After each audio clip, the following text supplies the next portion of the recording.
Muy bien, pues nuevamente reitero las palabras de bienvenida para todos al comenzar el paso número 7 de Nueva Vida en Cristo, el nivel 4 en el que estamos estudiando, y otra de las mentiras con las que los creyentes nos dejamos engañar, expresada en una forma personal, pero todo el mundo lo hace, ¿no?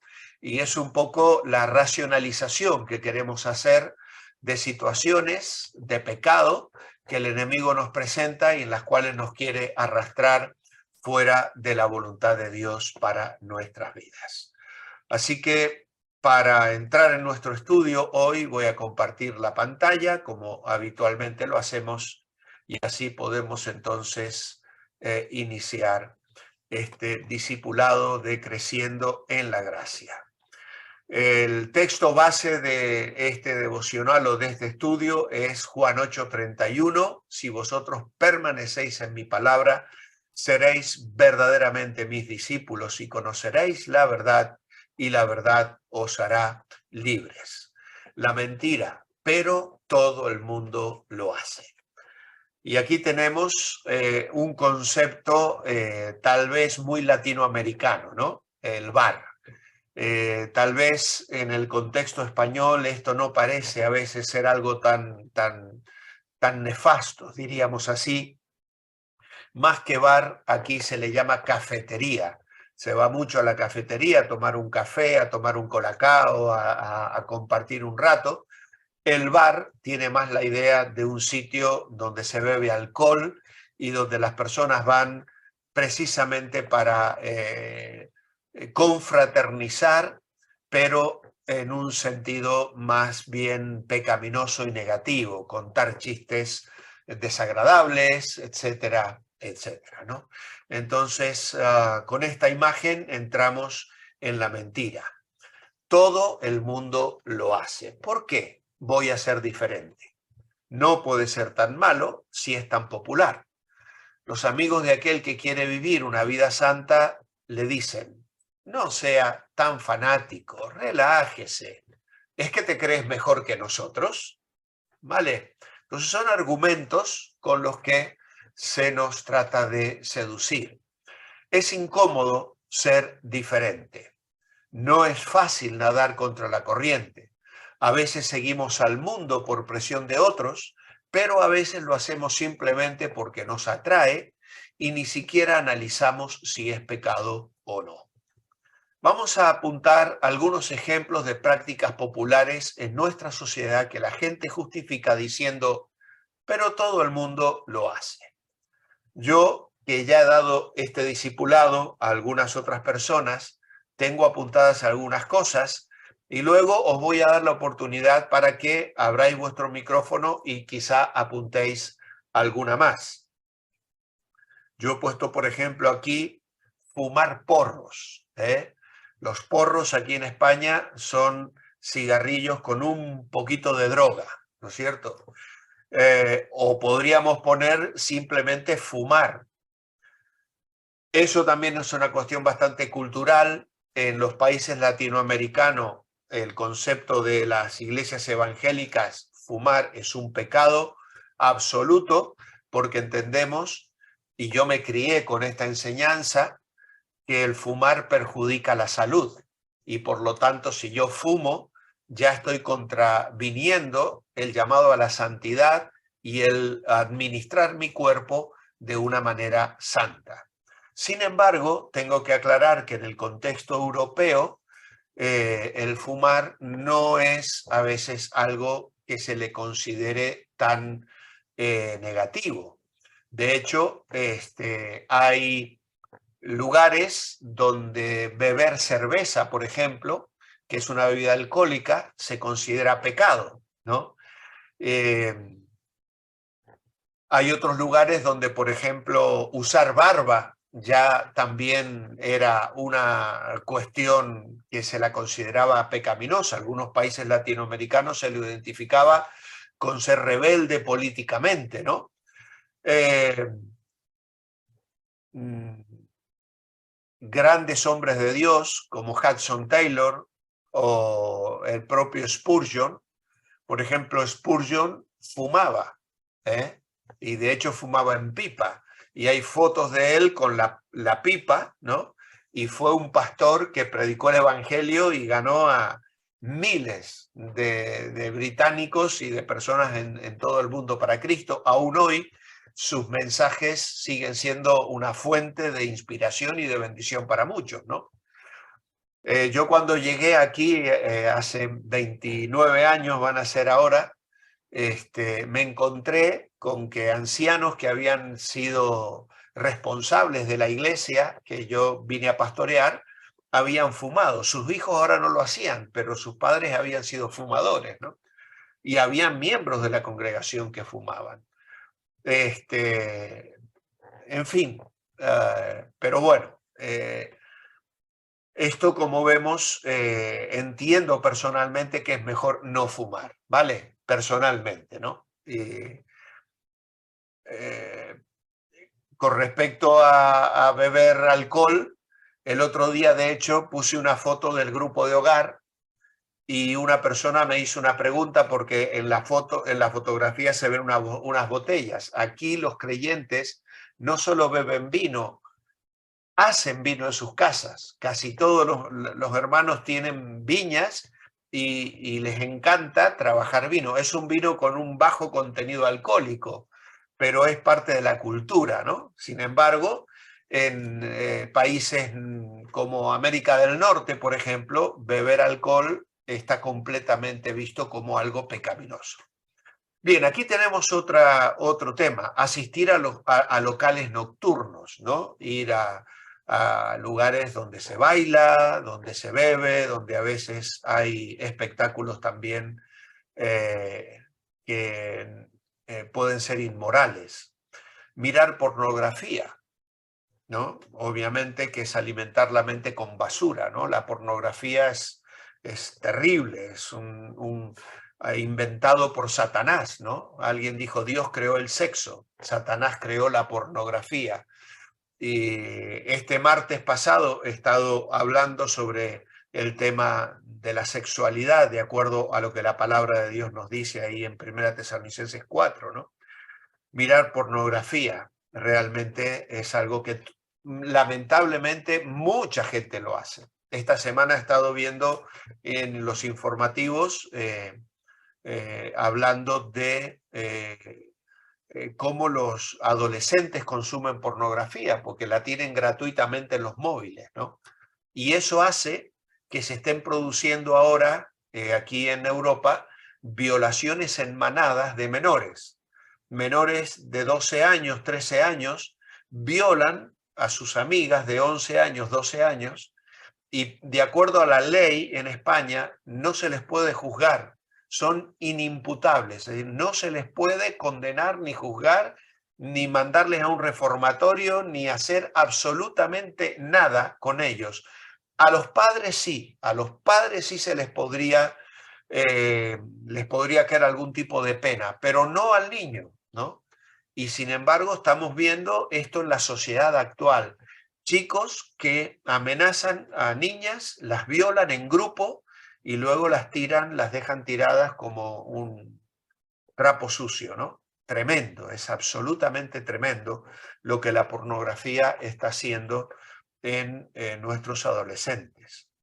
Luego, tener relaciones sexuales fuera del matrimonio. Obviamente, esto ya es algo que vamos, prácticamente todos los noviazgos hoy, en cuanto un chico y una chica se ponen de novio, ya sienten que tienen libertad para ir a probar el sexo, ¿no? Y tener relaciones sexuales. Es algo que la sociedad fomenta y de hecho sé de personas que me cuentan de que parte de su familia lo ven como normal, que el hijo traiga a la novia y la lleve a dormir a su habitación. Y es algo que se considera ya admitido, ¿no? Así que bueno, vivimos en un mundo realmente donde los creyentes vamos a ser presionados por muchas de estas cosas. ¿Alguna cosa que querráis agregar, que pensáis que se me quedó fuera? Porque no están todas, obviamente. Si alguien quiere rápidamente compartir algo. Silvia, adelante. Pastor, el albañil que tengo ahorita allá en la casita, en el terreno, dice, todos roban, todos, diciéndole yo que hay albañiles que me han robado, dice, todos roban. Claro, Entonces, no es confiable. lamentablemente, esa es otra cosa, ¿ves? Aquí todo el mundo engaña. La mentira campa a sus anchas en los negocios, en los trabajos, en todo, lamentablemente.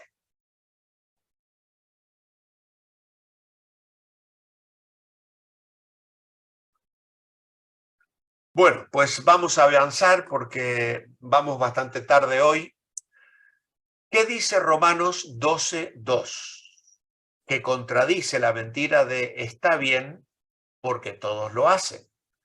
Romanos 12:2 dice, no os conforméis a este siglo, sino transformaos por medio de la renovación de vuestro entendimiento, para que comprobéis cuál sea la buena voluntad de Dios, agradable y perfecta. Así que la respuesta creo que es muy clara. No debemos imitar las conductas ni las costumbres de este mundo, es decir, la manera de vivir de la gente sin Dios. No os conforméis a este siglo, sino transformaos por medio de la renovación de vuestro entendimiento. Dios no nos ha llamado a conformarnos a este mundo, sino a ser transformados en personas diferentes. Si un amigo te reclama o se burla de ti por ser diferente, puedes responder, soy diferente. ¿Y qué? Sigo otro camino. Es decir, Dios tiene planes buenos, agradables y perfectos para los que somos sus hijos. Él quiere transformarnos en un pueblo con una mente renovada, vivos para honrarle y obedecerle.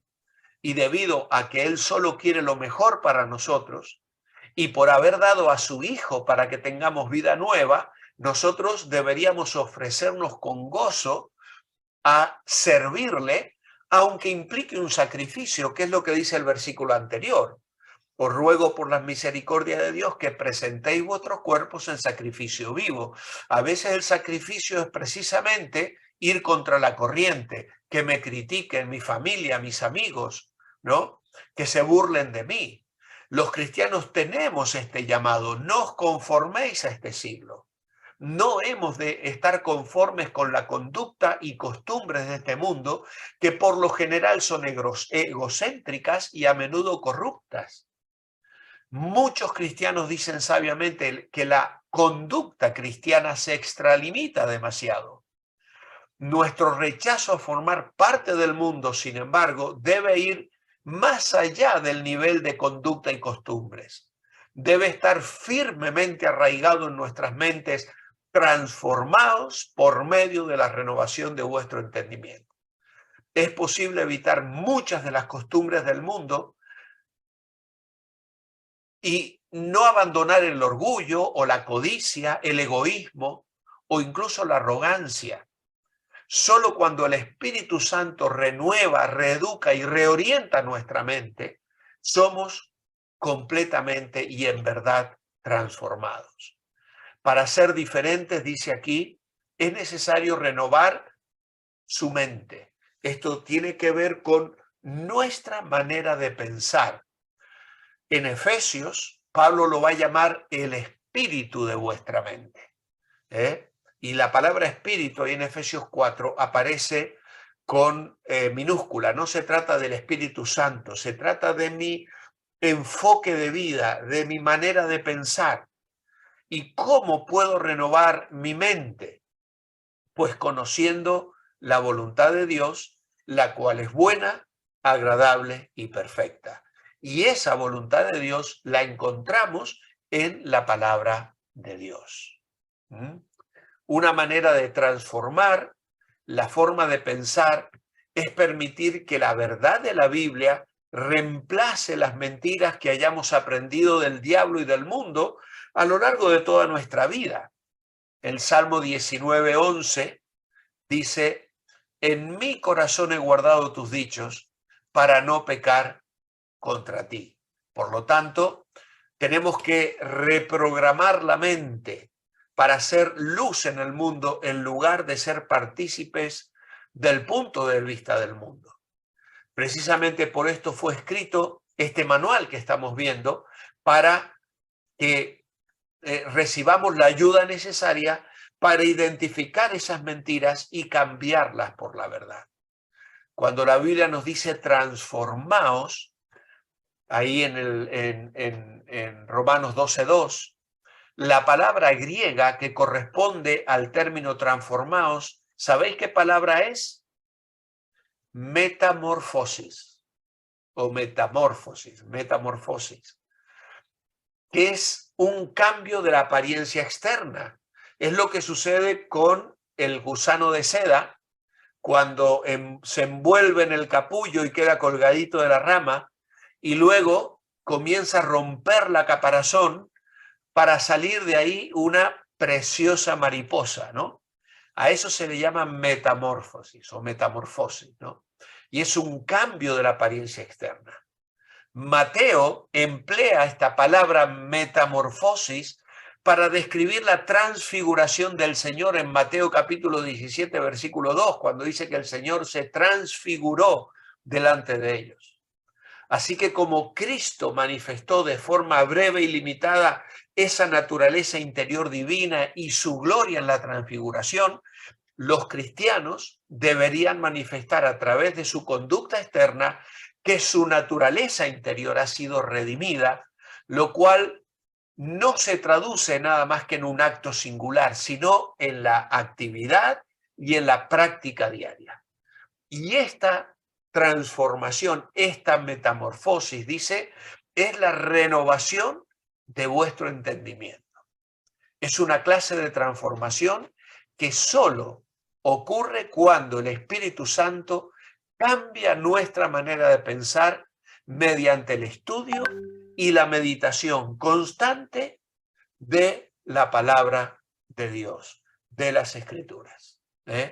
Así que la mente renovada es una mente saturada y controlada por la palabra de Dios.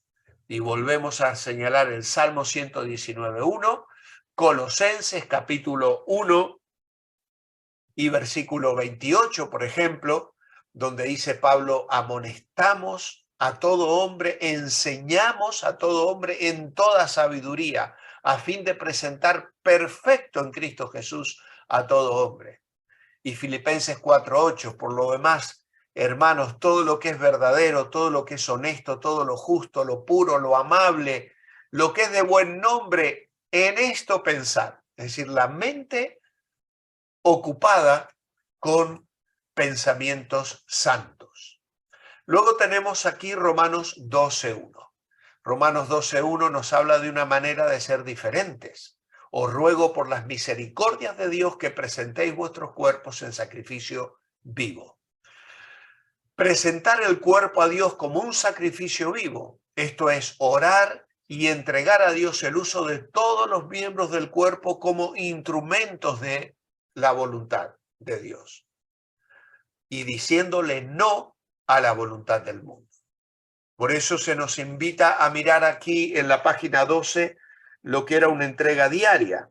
La página 12 contiene allí una oración que luego vosotros podéis mirar bajo el texto de Romanos 12:1. Es una oración muy bonita que no voy a leer ahora porque el tiempo avanza muy, muy rápido. Pero presentamos nuestro cuerpo en ese sacrificio vivo, santo, agradable a Dios, que ahora es en contraste a los sacrificios muertos del Antiguo Testamento. ¿Vale? Los sacrificios que Dios aceptaba eran animales que morían en el altar. Pero claro, como el sacrificio supremo lo llevó a cabo Cristo en la cruz del Calvario, ahora esos sacrificios del Antiguo Testamento carecen de efecto en absoluto. Ahora, el único culto aceptable de adoración es cuando yo me ofrezco por completo al Señor vivo, viviendo bajo el control de Dios. El cuerpo del creyente que todavía está en la lucha contra el pecado se presenta y se entrega a él como un instrumento de justicia. Y dice Pablo aquí que es vuestro culto racional. Capítulo 12, versículo 1 de Romanos. Y la palabra racional significa lógico. A la luz de todas las riquezas espirituales que disfruta el creyente, como fruto de las misericordias abundantes de Dios, la conclusión lógica es que ellos deben a Dios su servicio consagrado y la entrega total de la que habla la oración de la página 12.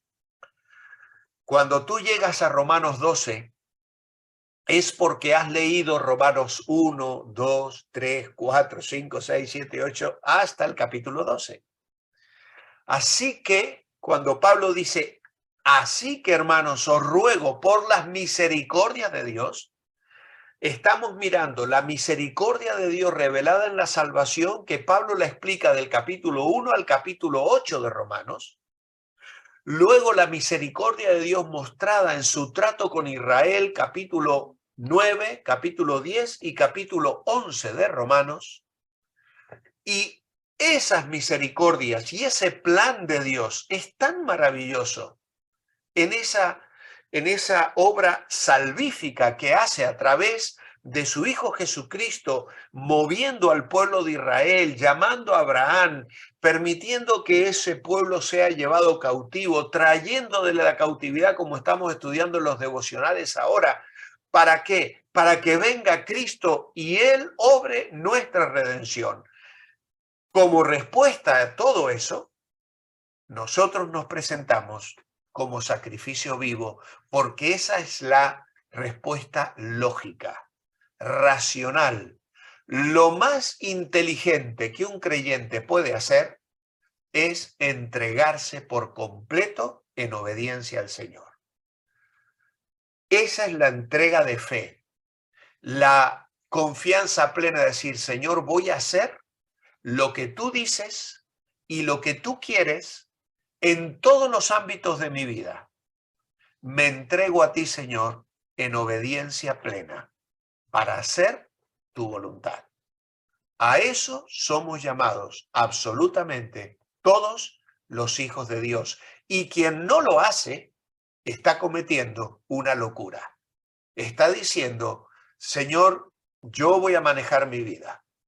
Yo voy a tomar mis propias decisiones. Y cuando tú dices yo, te estás poniendo a ti en el trono de tu corazón. Por lo tanto, el yo lo uso para entregarme plenamente a la voluntad de Dios y obedecerle en todo. Porque eso es lo inteligente, eso es lo sabio. Por eso Proverbios dice, el principio de la sabiduría es el temor de Dios. Agradar a Dios, obedecer a Dios. Eso es lo lógico, es el culto racional. Cualquier otra cosa es una locura. Que el Señor nos guarde de meter la pata de tal manera en nuestra vida cristiana. ¿Qué dice Mateo 7, 13 y 14? Entrad por la puerta estrecha, porque ancha es la puerta y espacioso el camino que lleva a la perdición, y muchos son los que entran por ella, porque estrecha es la puerta y angosto el camino que lleva a la vida, y pocos son los que la hallan. Por lo tanto, ¿a dónde le lleva el camino ancho? Pues es un camino que lleva a la perdición eterna. Representa a todas las religiones. Me ha faltado una I ahí, religones, me salió. Perdón, tengo que corregirlo. Religiones por obras y autojustificación. es un camino que lleva a la perdición eterna, representa a todas las religiones que ofrecen un camino de autojustificación por las obras. Esfuérzate, vete a tal lugar, haz ciertos sacrificios, tienes que pagar tanto para ganar el cielo, ¿no? Pues la puerta a la vida eterna es estrecha. Y esto no significa que sea difícil ser cristiano, significa que hay muchas maneras de vivir la vida, pero un solo camino para vivir eternamente con Dios. Creer que Jesús es el único camino al cielo, porque solo Él murió por nuestros pecados y nos hizo justos delante de Dios. Vivir a su manera puede no ser fácil, pero es bueno y correcto. Tanto la puerta estrecha como la ancha se ofrecen como vías para llegar al reino de Dios.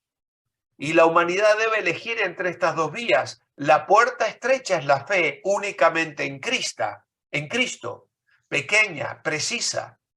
Esta representa la verdadera salvación tal cual Dios lo ha dispuesto y conduce a la vida eterna. La puerta ancha representa todas las religiones por obras y autojustificación sin una única vía, pero conduce al infierno, no al cielo.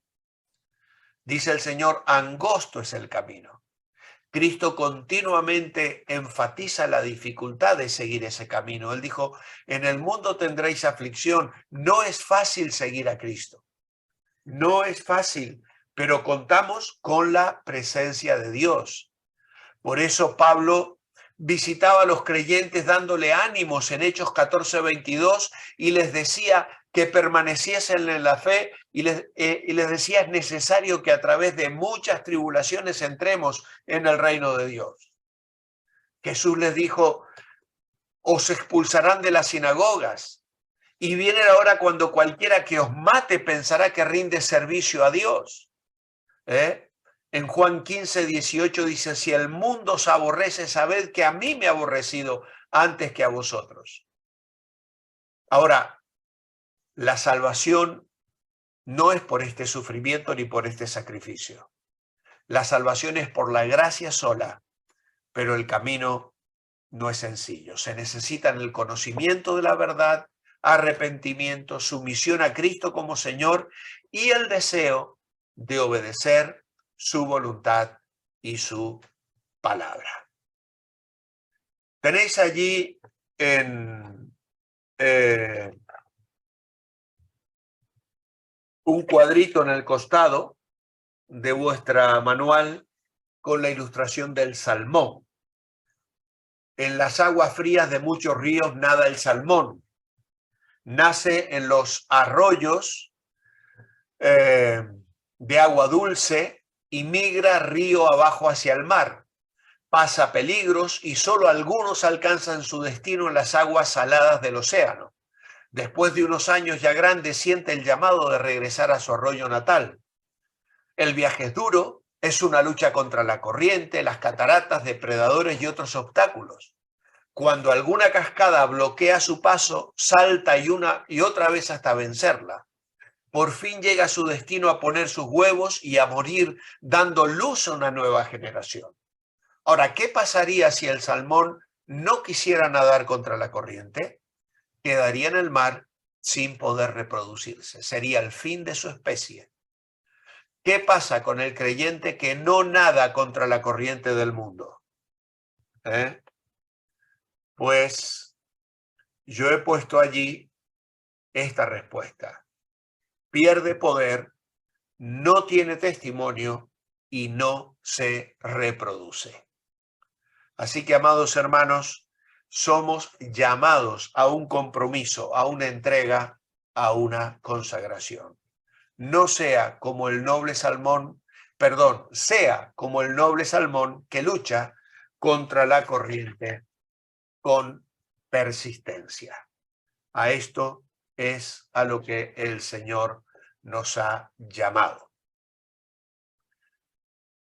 Apunte algunas áreas donde está siendo presionado actualmente a moldarse al mundo, sea específico. Bueno, aquí tenéis que llenarlo de forma personal. ya no lo puedo llenar yo, porque a cada uno puede estar pensando, bueno, esto es lo que a mí me presiona, esto es lo que el diablo usa, esto es lo que está Satanás tratando de engañarme, mi familia, mis amigos, mi vecino, una amiga muy querida, pero que no cree en Cristo y que me critica y que a veces se ríe de mi fe. Cada uno puede saber de qué manera el mundo presiona para que sigamos la corriente del mundo.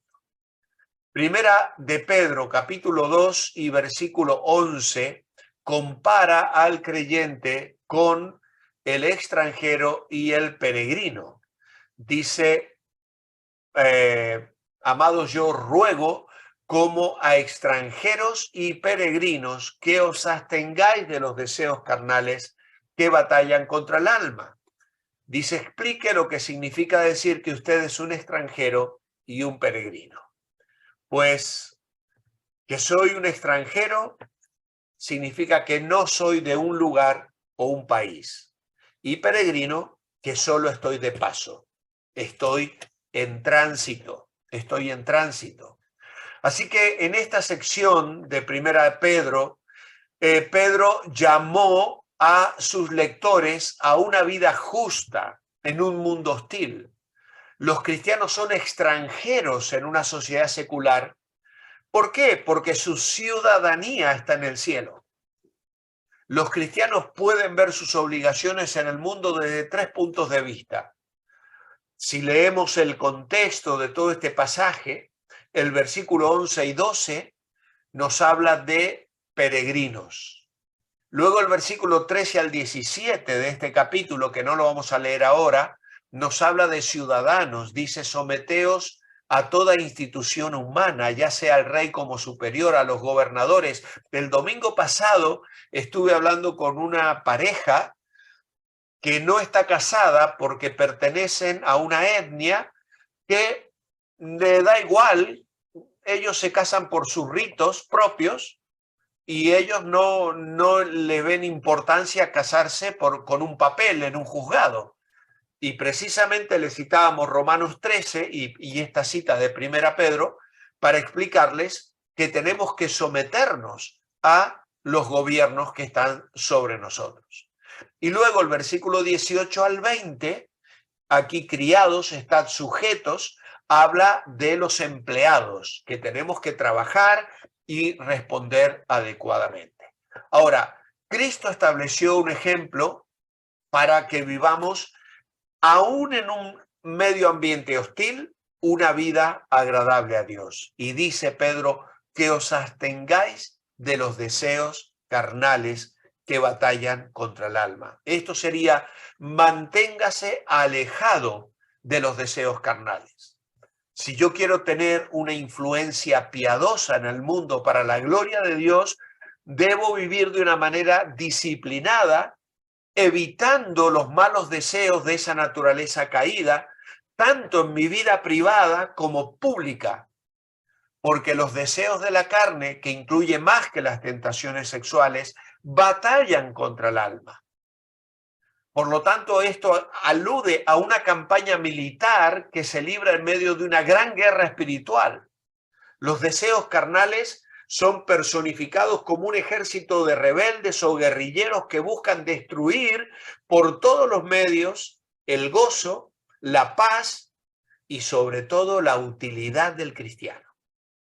Un creyente que no vive en santidad, que no se consagra, que cae en el pecado, pierde poder espiritual y deja de reproducirse, de ganar a otros para Cristo.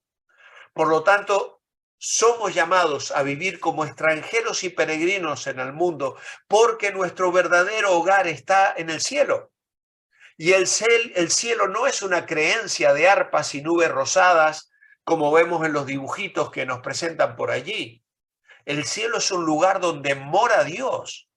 Y la vida en el cielo funciona de acuerdo a los principios y valores de Dios y es eterna e imperturbable. El cielo vino a la tierra simbolizado en el tabernáculo y luego en el templo, donde permanecía la presencia de Dios, y luego vino de una manera más plena y absoluta en la persona de Cristo. Cuando se le dijo a María, es Dios con vosotros, o Dios con nosotros, Emmanuel. El cielo impregnó todo el mundo cuando el Espíritu Santo luego vino a morar en el corazón de cada creyente.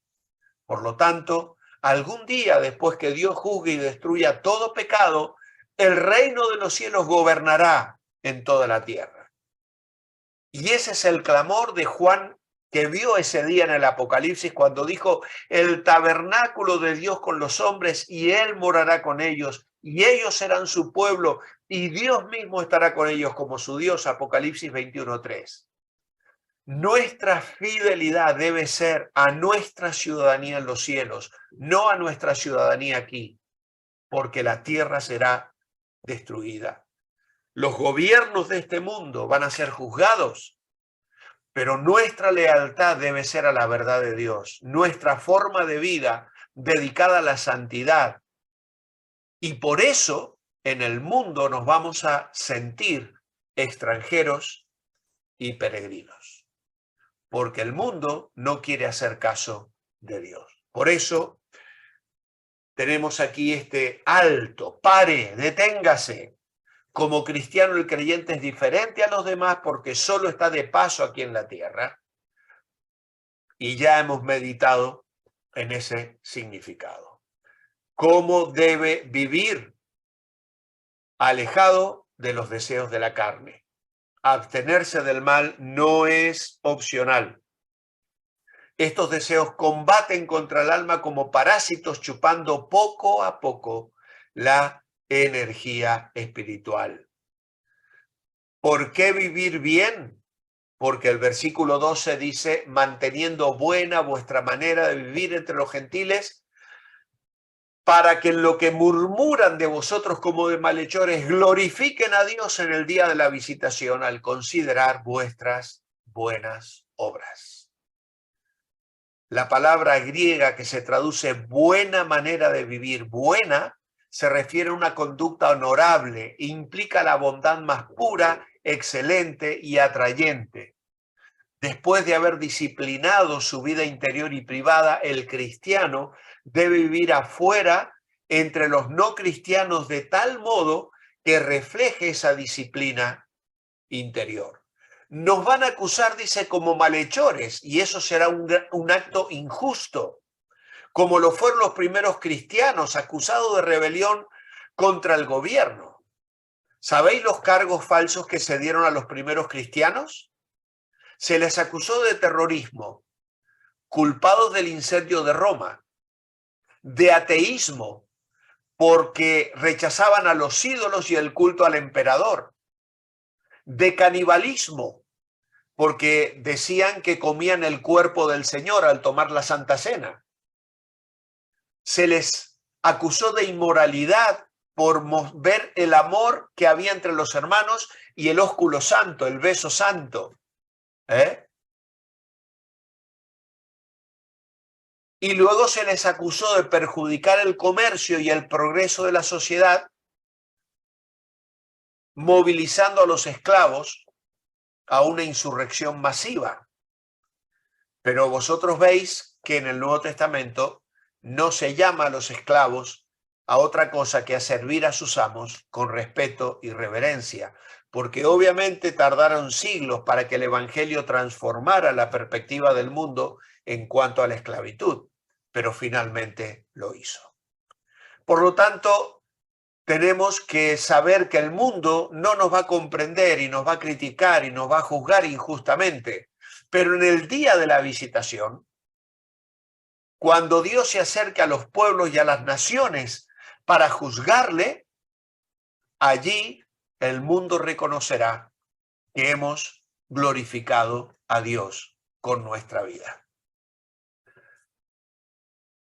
Filipenses, capítulo 2, versículos 15 al 16. ¿Qué nos dice esta hermosa cita bíblica?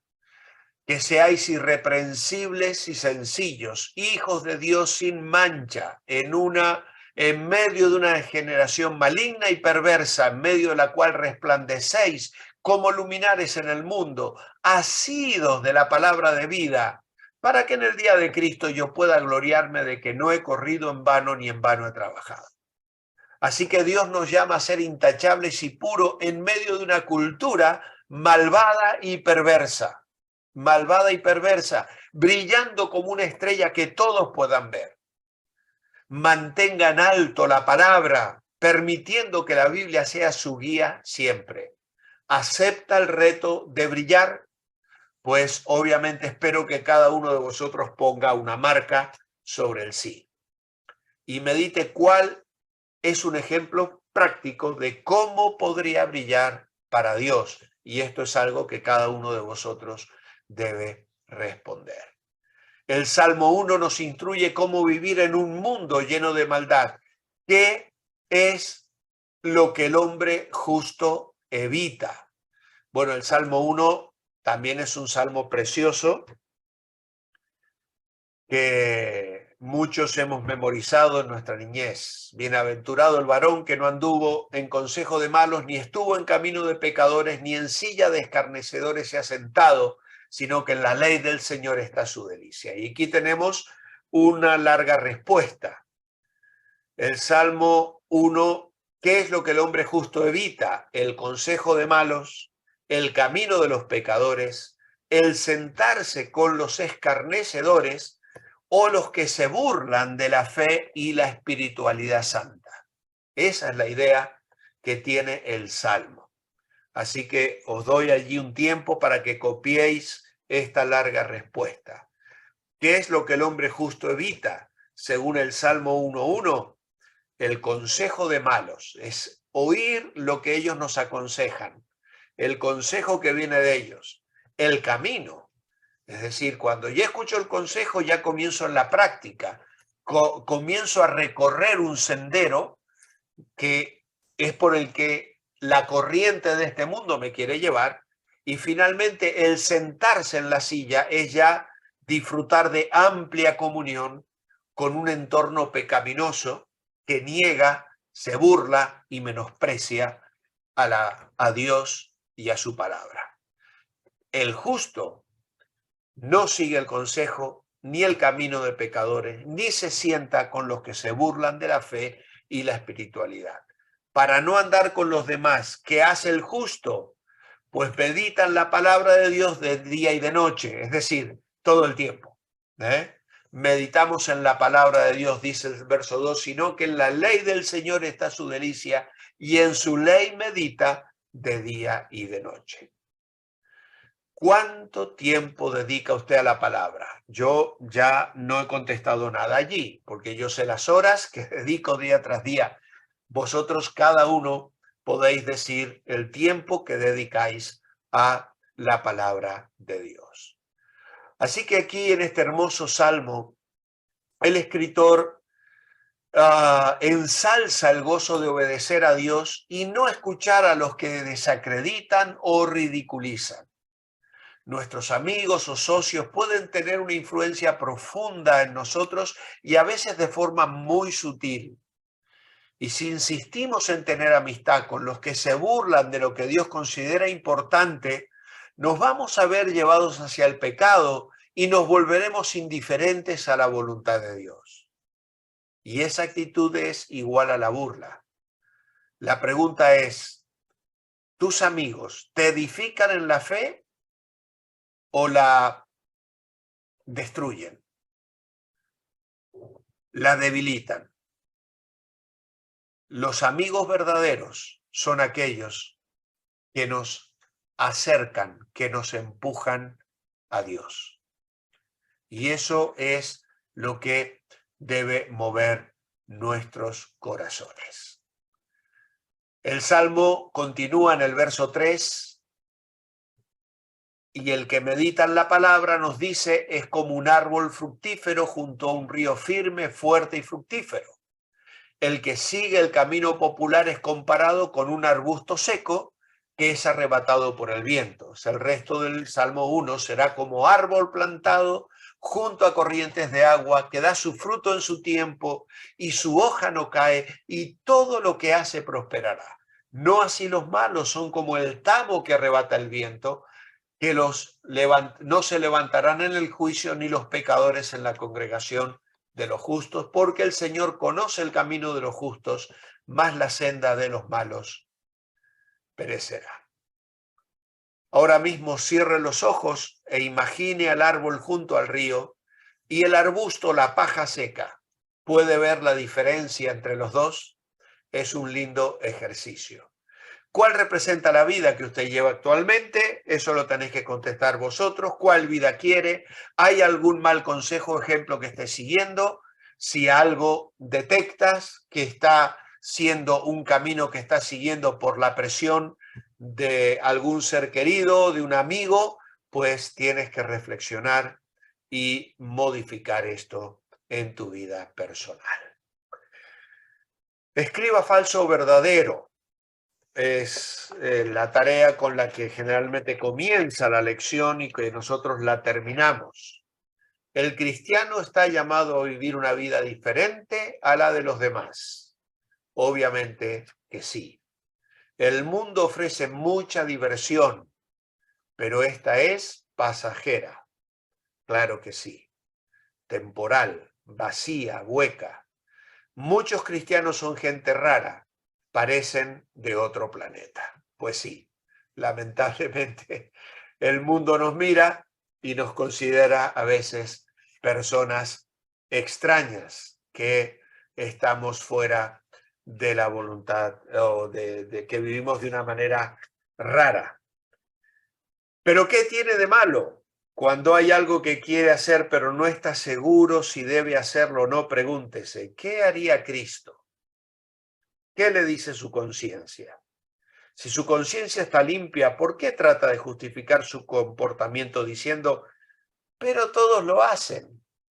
Mira, cuando tú dices, pero todos lo hacen, ya hay algo raro en esa propuesta que se está presentando a la decisión de tu voluntad. Así que, ojo con la mentira y la excusa, todos lo hacen. Ahora sí, vais a tener que trabajar un poquito más. Romanos 12:2 es el texto para memorizar esta semana. No os conforméis a este siglo, sino transformaos por medio de la renovación de vuestro entendimiento para que comprobéis cuál sea la buena voluntad de Dios, agradable y perfecta. Podéis estudiarla en la Reina Valera o en la Nueva Versión Internacional, que es el texto de más abajo. No se amolden al mundo actual y es un vocabulario más actualizado, ¿vale? Así que con esto llegamos al final de esta clase, que entiendo es muy interesante. Que el Señor añada su más rica bendición. Tengo saludos de Encarna desde Sevilla, que no se ha podido conectar, y de Javier, que se ha tomado unos días de vacaciones y por tanto avisó que no estaría esta noche. Así que nada, hermanos, que el Señor nos bendiga.